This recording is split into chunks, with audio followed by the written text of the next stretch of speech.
Right guys, today we're looking at a really solid Dragonflight cloth farm.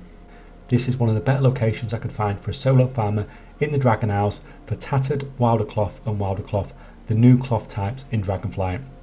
For the basic white tattered wilder cloth in particular, it did seem to drop quite a lot here. Now the first thing is, if you're ever going to be farming cloth, then you definitely need to be a tailor to make sure you have the Dragon House cloth scavenging passive that all tailors get to increase their drops. In addition to this, if you expect to be regularly farming cloth, then it's well worth the effort to level up your tailoring skill to 25 so that you can unlock tailoring mastery and then cloth collection mastery.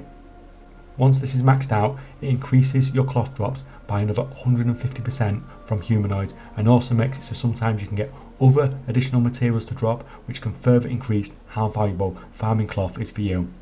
I do have a guide on how to set up the cloth collection specialist, which I'll link at the end of this video. The drops you are seeing here are based on a character that just has the tailoring passive and a few points in cloth collection. If you have followed the tailoring leveling guide, you will likely be more progressed in getting more drops than I was able to get on this character on the beta. The location of this farm is in the far northwest of the Naran Plains, and this is an area where friendly NPCs are fighting a hostile centaur clan.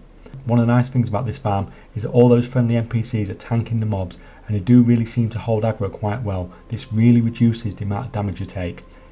This is nice at the start of an expansion when the threat of actually dying is a possibility when farming. That perk of the location is probably also its biggest disadvantage, as it makes pulling the mobs into bigger packs to AoE them down more difficult.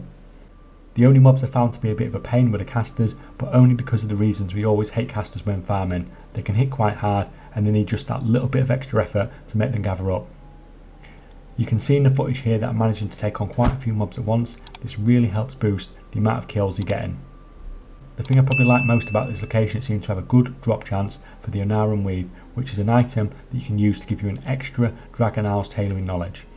You put this point into cloth collection, and then you have a passive permanent buff on the amount of cloth you collect for the rest of Dragonflight. These did seem to have a weekly cap, but this was a really solid location to get up to that cap. This location is well out the way. I can see it being a really quiet spot, perfect for a solo farmer. Let me know how you get on with this location, guys. Thanks for watching, and see you next time.